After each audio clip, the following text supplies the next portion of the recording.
हर रोज 450 नए bitcoin market में आते हैं, लेकिन सवाल यह है कि ये बिटकॉइन आते कहाँ से हैं।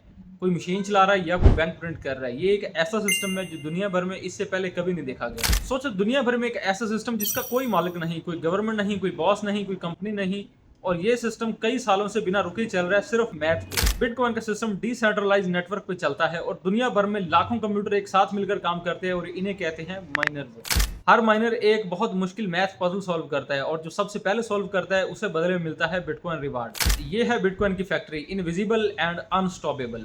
हर 10 मिनट में एक नया ब्लॉक माइन होता है और हर एक ब्लॉक में 3.125 बिटकॉइन मिलता है।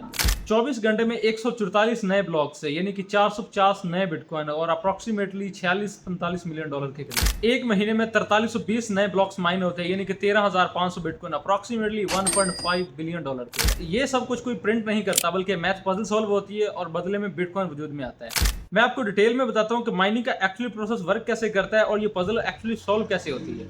हर बिटकॉइन की ट्रांजैक्शन जो दुनिया भर में होती है वो एक ब्लॉक में ऐड होती है और इस ब्लॉक को सील करने के लिए माइनर्स को एक यूनिक चीज ढूंढनी पड़ती है जिसे कहते हैं हैश, यानी कि एक यूनिक किस्म का कोड। अब ये यूनिक कोड ढूंढने के लिए माइनर कंप्यूटर को सेकंड्स में ट्रिलियंस की कैलकुलेशन करनी पड़ती है। जब सही हैश मिल जाता है, ब्लॉक सील हो जाता है, माइनर को रिवार्ड मिलता है और ट्रांजैक्शन कंफर्म हो जाती है और ये ब्लॉक हमेशा के लिए ब्लॉकचेन में रिकॉर्ड हो जाता है। ब्लॉकचेन मतलब एक ऐसी इंटरनेट की किताब जिसे कोई नहीं मिटा सकता कभी भी। अब जो मैं आपको बताने वाला हूं ये सुनकर आप शॉक हो जाएंगे। बिटकॉइन की टोटल सप्लाई 21 मिलियन है, जिसमें से 19.7 मिलियन अभी तक माइन हो चुकी है।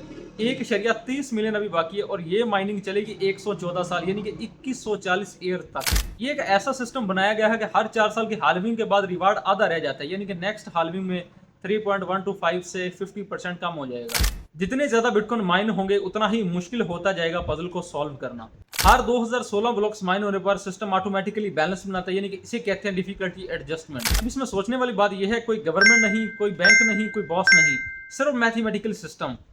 और यह सिस्टम 2009 से एक सेकंड के लिए भी नहीं रुका। अगर आप इस तरह की मजीद इन्फॉर्मेशन चाहते हैं तो मुझे फॉलो करने, ऐसी मजीद वीडियोस आपको मिलती रहेंगी।